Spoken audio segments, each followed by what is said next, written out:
Most people talk about leadership like it's theory. I've lived it in the mud, the chaos, and the moments nobody writes about. This show is the truth, raw, unfiltered, and built for leaders who actually give a damn.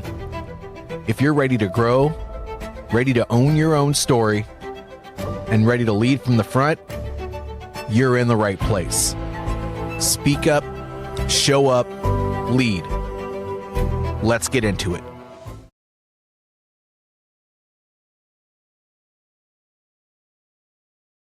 Okay, we are back for another episode of Speak Up, Show Up, Lead.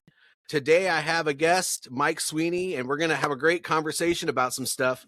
But first, as always, let me do a plug on my book, Speak Up, Show Up, Lead. This is what I named the podcast after. It's my story from childhood into joining the military and on to everything that I'm doing now. But it's actually the leadership lessons that I've learned. It's not just a woe is me story about, oh, I was poor, or oh, I was this, or oh, no. This is actually what I learned at each step through the lens of me looking back from now. So if that interests you, go to Amazon.com, Speak Up, Show Up, Lead. All right, Mike, how's it going today, buddy? It's going great. I love listening to the new intro. I was listening to your very first one just to prep. And what a difference. I'm inspired. Some of it's AI, some of it's some clips that I had from prior things, but I mean, it's just, I figured I might want to have something that actually represents me and represents what I'm trying to go for instead of just something with a fun song, which is probably what my very first one was. I think I had some AC/DC stuff going on or something like that. Leaders who give a damn. And I remember when we talked the first time, you talked about being a student of leadership. So we're gonna have an easy conversation. Absolutely. So everybody, Mike is a veteran, just like me and most of the guests that we have on here.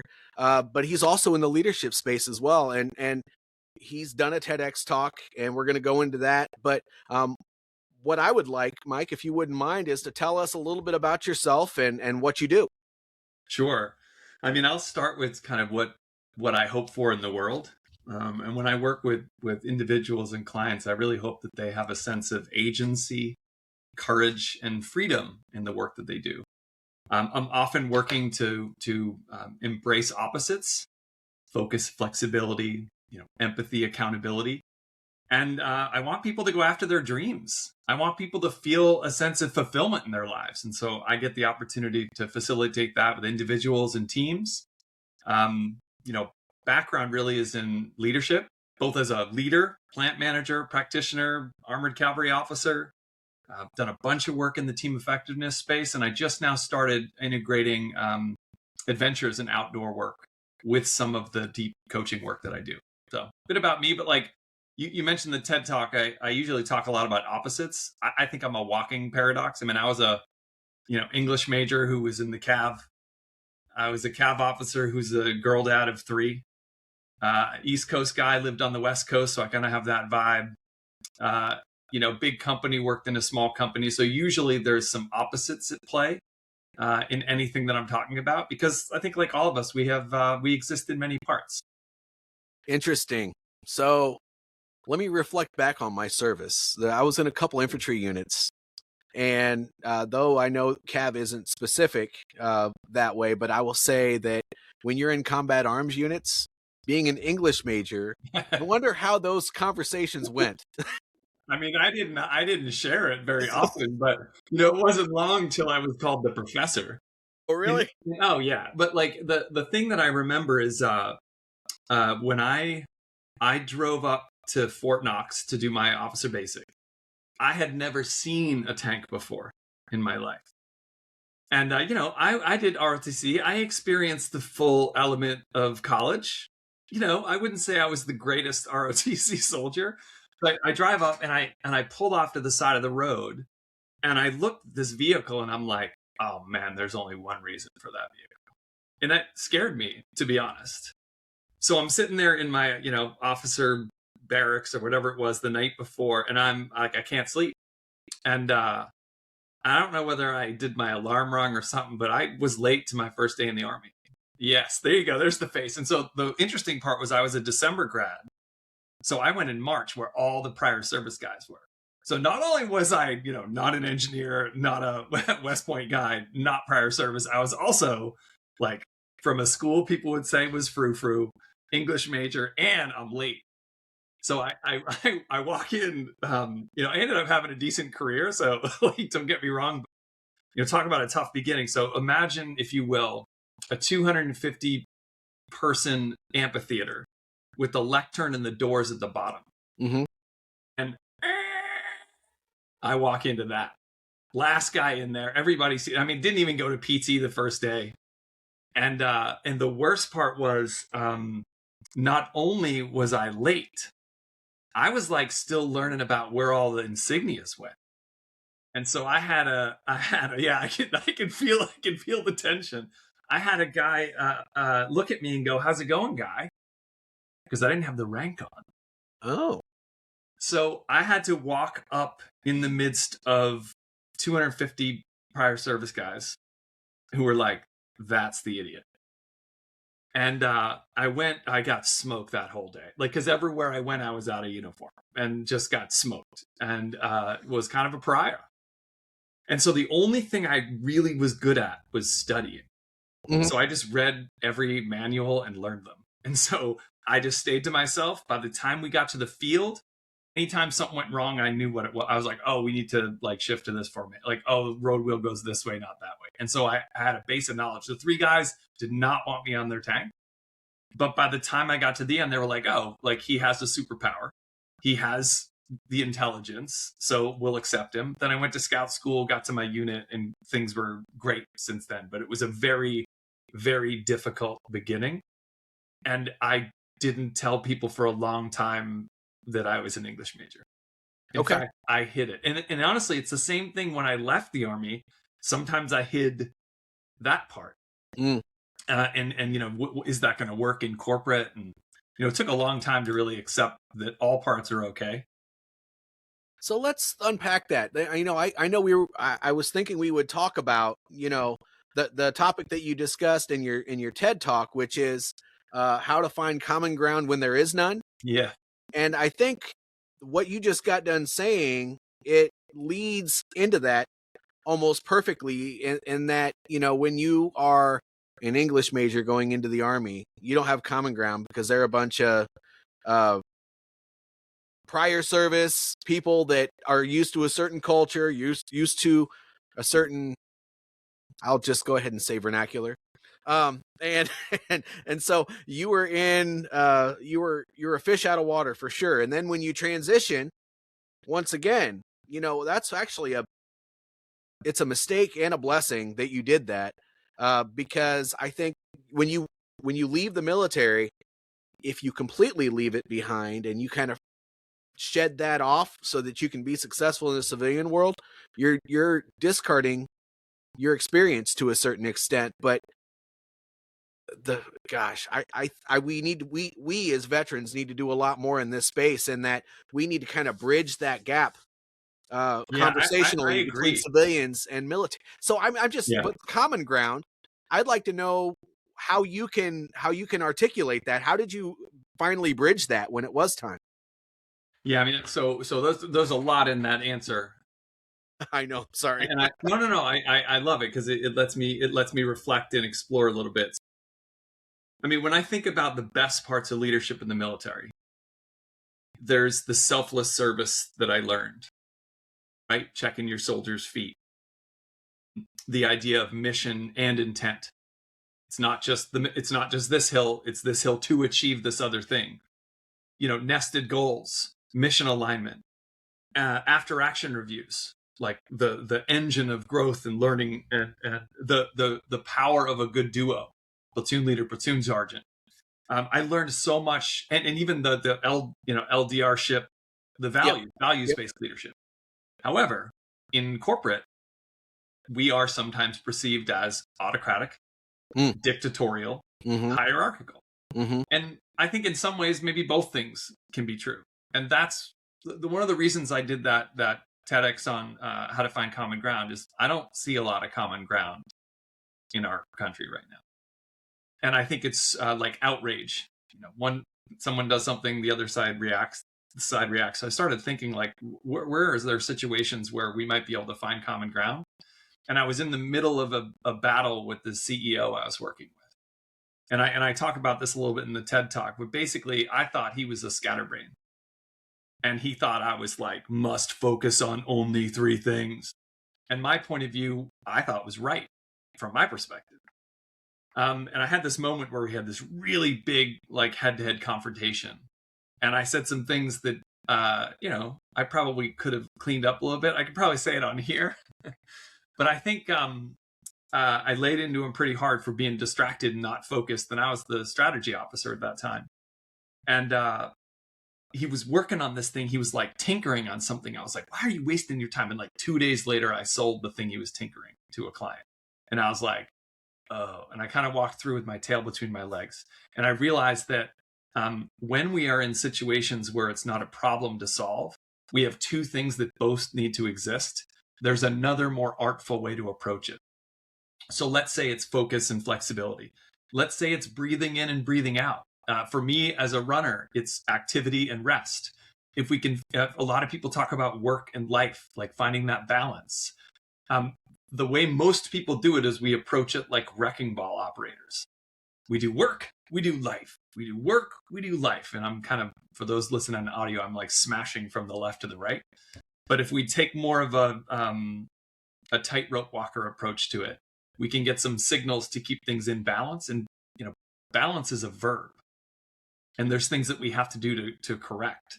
So I think like the stuff I tried to do, and I still try to do, is bring out the best of both. So in the military, I tried to bring out the best of my like passion and literary knowledge and ability to read. At the same time, a lot of the like practical knowledge that maybe my platoon sergeant had, the experience that he had. And if those 2, that's a good example of working in a duo. If you can bring out the best of both, great things are possible. And I think that the idea of having a both and approach, when you're dealing with a paradox where 2 things that are kind of in opposition versus a problem, it can be a powerful super skill that I think a lot of people miss by having like my way is the right way. Yeah, I agree. And to a certain extent, right, there is in the military a lot of that, my way is the right way. But I think for the most part, what the military taught me that I didn't get a lot of in the 2 corporations that I worked for, and even I worked at Lowe's at one point, which I was kind of on the ground, but still managing people. But when you're given a task to go out and plan when you're in the military, that plan is it. And, if you're always encouraged to use other people in the planning process. And I think that in the civilian world, if more of that was adopted, and it was less about the person who was making the decision and more about the people that were going to be involved with it, I think there would be a big leadership culture shift where people might actually want to be there because it gives them ownership. Yeah, when I was listening to it, made me think about the intimacy and vulnerability of a really well-run sand table exercise. Oh my goodness. Right? Yes. You think about like rank going away. Let's walk through this plan. Oh, and if the commander says like, oh, hey, you didn't even talk about my group. We're going to be over here. Like, oh yeah. It's almost like the same thing with after action review. You kind of put your rank hat aside and there's a conversation about what went well, what didn't go so, what do you do differently next time? And I think that planning process, the orchestration as a group and having a dialogue doesn't exist in a lot of places in corporate. There are some. I mean, I've worked for a bunch of different companies, law firms, consulting companies, worked for a wine company for 10 years. So you can get the right culture. And there are certain leaders that will encourage that, where their team becomes like 1 + 1 = 3,000 and they're bringing out everybody's best. But I think bringing in other people in the planning process, Sandtable is a great example of like a practical application in the military that could be done better. I'm working on this. I do some of these adventure trips with one of my old lieutenant friend, and we take clients into the woods. Usually it's like a 3-part experience where kind of, who are you now? What was the dream? And what's the path? And we have a few different types of trips, but before we do it, we do a sand table. Okay, clients are showing up here. Where's food gonna be? Where are we gonna get our water drops? Then we go here. Where are we staying this night? We do that exact exercise. If we have a terrain map in front of us, we'll do it on that. And I fully agree with you that I think corporations could learn a lot from that style. Well, it shows you trust them. Yeah. And I mean, I wouldn't say necessarily that sand tables are a practical thing in a civilian job most of the time. But what I would say is that if you get the people executing involved in the planning process, the result is still the same.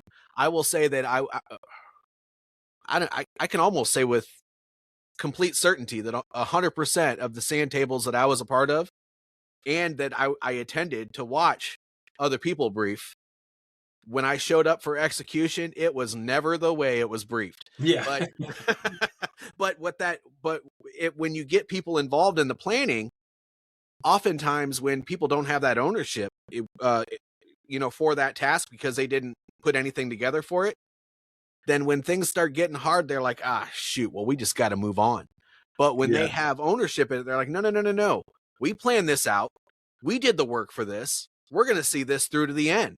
And I think that's where a lot of it is missing in the civilian world. And it drove me nuts, but it drives every veteran that goes into an organization a little bit crazy at first, just because we're going to move on and do something else. I don't even know what that means. Yeah. And I think that like replacing the frustration with some curiosity. Yes. Hey, I think I got an understanding my part. Let me play back to you what I think a good job looks like over the next 3 months. Does that work for you? I think there's usually between leader and performer, there's sometimes a gap in what a good job looks like. And I used to tell people on my team when I was in corporate, like, look, my expectations increase exponentially. So if you don't show me something for 2 weeks, I'll think it's like better than I even imagined. If you show me an early version, we can iterate and define what a good job looks like. So I recommend maybe early on in the process, let's go back and forth. But we spend a lot of time defining what a good job looks like. There's a style of leadership I've called "show me the rock" leadership, which is like someone says, leader says, "Okay, give me a rock." You come bring a rock. Then they say, no, I need a round rock. You go off and you bring a round rock. No, I need a round flat rock. Go off and do that. When really what they wanted was a round flat rock that skips on the water 3 times. And if we can encourage people to be curious about that end state, I don't think that's common. But I think if we're in a corporation, we can encourage a leader to be more articulate about what that good job is. And even if that definition changes, I think that's one thing that, I felt the frustration in your voice as you were saying it, but like sometimes just because it's a different language. So if we give the converter key, like, let's define a good job, is the same thing of like, what are the task condition standards? Right. Well, and it's more than that, right? So part of the knowledge gap from civilian to military is that needs to be bridged when you go into a job.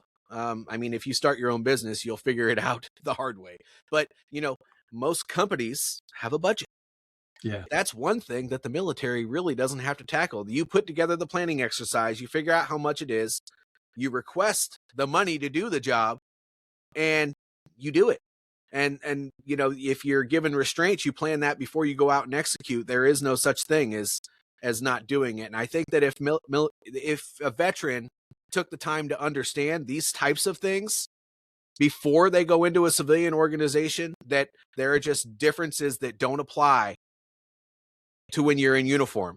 And when I was joining this company once, like really senior partner, I said, hey, what would you advise me to do? This was a company that is really well known. It's very popular. It wins a lot of kind of best places to work award. And he said, find the grain. And I said, what do you mean? And he said, well, just imagine that you're looking at a piece of wood. You have to figure out which way it's going, so that if you do any sort of change effort or you do any sort of work, you know which way the grain is. He said, otherwise you're going to be like rubbing a shark the wrong way. So he encouraged me to study, and I was doing some work, like change management project work. So he encouraged me to get curious, kind of figure out what were the best projects, what were the projects that didn't go so well, and interview the people who led those and find out which way the wood's going. He also encouraged me to like find the veins of communication. So in a corporation, you have different types of communication you might have in the military. So you're going to have a kickoff meeting. You might have like an annual kickoff. You might have a summer meeting. You might have, an office all hands. You might have an executive meeting. There's all these different things. It might be affinity group meetings, like finding those natural veins of communication and working within those. There's going to be a budget cycle when you request money and it's approved and then it's released. There's going to be a reset halfway through the year where it's like, how are we doing on revenue? And let's reset. Do we need to tighten the budget? So if you figure out which way change works, and then you find the natural veins of communication, it makes things so much easier. And it's almost like finding your converter key, like, oh, that means this here. This other thing means this here. And it's what you have to do when you prep for interviews anyway. And when you're leaving the military, if you start talking about task condition standards, or you start talking about vehicle load or 130 people or mortar size rounds, it's just going to be bouncing off. So finding a way to look for the grain and find the veins are two things that have served me pretty well in that transition. That's interesting. I do feel like, and I said this last night on the podcast that I did with my other two veteran friends, but it really is. It's dual, just like anything. It takes the people that are in the organization hiring you. It's their responsibility to make sure you're a good fit for the organization, but it's also on the person who's trying to go work somewhere to make sure that you find out whether or not that company is a good, viable fit for you. And then when you're there, you can't just expect that it's going to be like your next infantry unit. You got to expect that it's going to be something that you've never experienced before. And keep an open mind and ask a ton of questions to make sure you're getting all of the information so that, I think we're really good at adapting. I mean, that's one thing that we can do, but you can't adapt and expect things to be the same as they were and expect your experience is more important than the experience that you're going into. You got to be open-minded about it. Yeah. And when you use the word fit, I think sometimes when people are interviewing with companies, they miss a good opportunity to find specific questions they want to ask that can confirm or deny whether this is a fit for them. So one of the things that's important to me is I want to make sure that the culture of the company is such that they listen to the employees and then they do something about it. So I usually just ask, what's the last big initiative that was implemented company-wide that was due to employee feedback? And some companies go, huh? Some companies go like, oh, well, we have this survey and we've that, and I don't know if that's company-wide. You can tell whether they actually listen or they don't listen based on the depth of answer.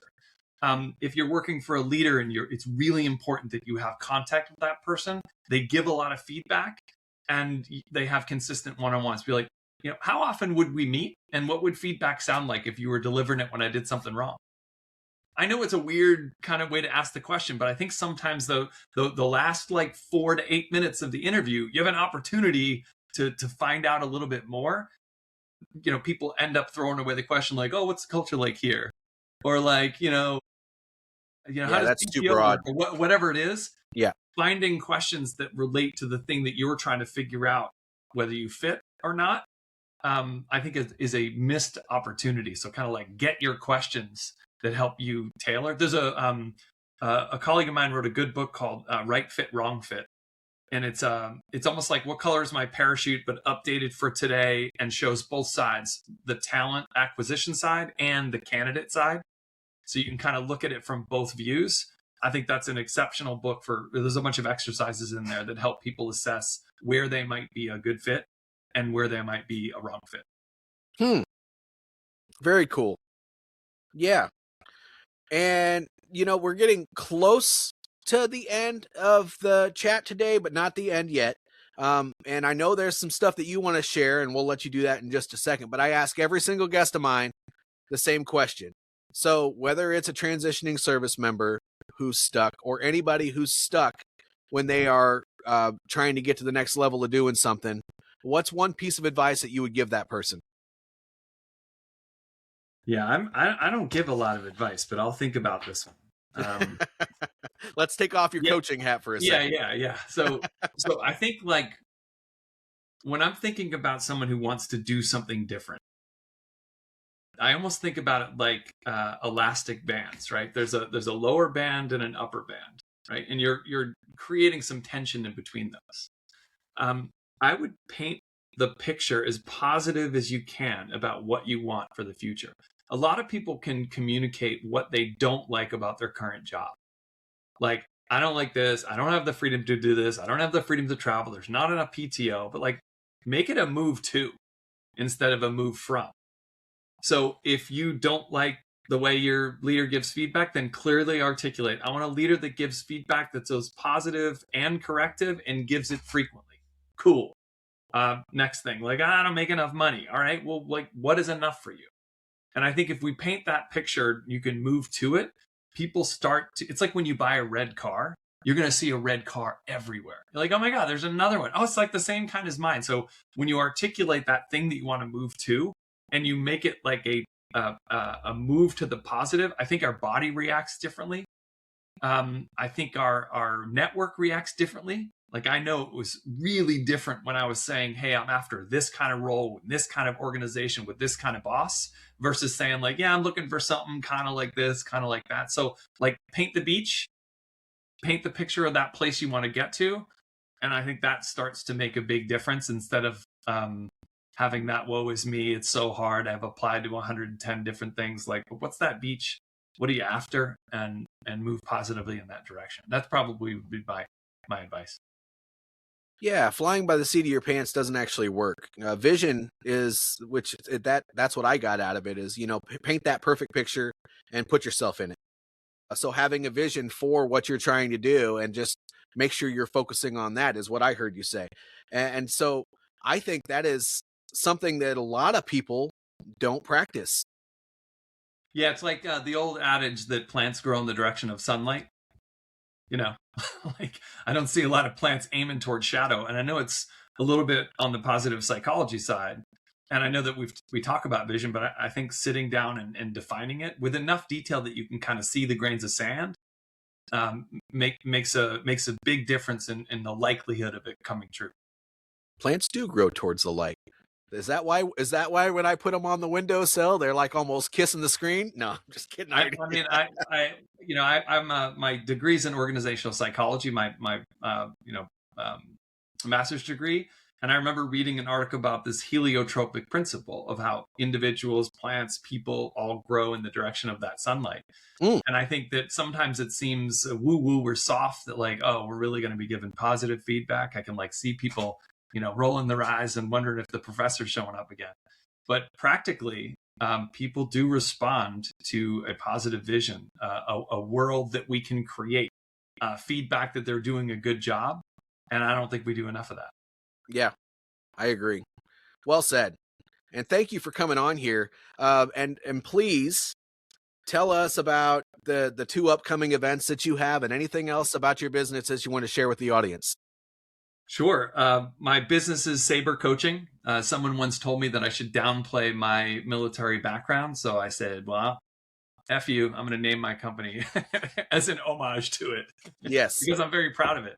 Yes. So I do some one-on-one coaching. I do a bunch of high-performing team effectiveness workshops. And then, like I said, we take some folks out into the woods. We have a peak performance session at Deer Valley in Utah coming up, which is a 3-day event. We're going to have a bobsled ride, whiskey tasting, 3 days, all expenses paid or all expenses included. And then we have a 3-day hike in Maui, which will be another one of those themed about transition, kind of where are you? What's the dream? What's the path to get there? And the differentiator, I think it's not like a retreat. Like, we do coaching the entire time. It's an intimate group. We've got some stargazing, some time around the fire, and then I coach for 3 months after to make sure that those changes stick on the back end. And we're working on building an alumni community for events like this. So eventually, our alumni from our Bryce trip last year is going to be able to potentially come along with us at a discount to our Maui trip. We had a Yosemite trip last year that was really powerful. And I've found that a lot of the coaching I've done, especially with men, it's hard. Like, we don't have the language of emotions. But if you put us on a trail side by side, we can get into some really good stuff. And I think being with other men, sharing what's happening, talking about fears, in a place where people can be brave and feel like they have a sense of community, that's what we're trying to build. So Adventure Edge is our name. It's on sabercoaching.com. There's a couple next adventure trips. I can give you the links to that if you want. But we'd love to have some vets come on with us because it's a vet-owned business. My buddy and I who are doing it, we were lieutenants together, and vets are a good audience for this just because they understand the camaraderie, and also they understand what type 2 fun feels like. Yes. So if you share those with me, I'll make sure I will put them on the podcast when it goes live by the end of tonight or tomorrow. And then I'll make sure I don't know if you saw the post on all the other places that I put it, but you can share it on there as well if you'd like. But thank you so much for being a guest today. You know, I'm never actually sure where the conversation is going to take us on these things. I just have so much doggone fun doing it. So thank you, Mike, for being a part of this. Thank you, everybody, for coming along my journey. My gosh, I've been doing this over 2 years already, and it just feels like sometimes I still feel like I'm brand new. So thank you for coming along on this journey, and we'll be doing this again next week. I have another guest that just confirmed today, and it's not posted yet, but you'll see it soon. Make sure you like, subscribe, and comment on any place that you see this, especially if there's something specific that you want to talk about. Make sure you put that in the comments below, and don't forget to go check out my book on Amazon.com, Speak Up, Show Up, Lead. Thank you, everybody. And Mike, appreciate you, and I'll see everybody next time.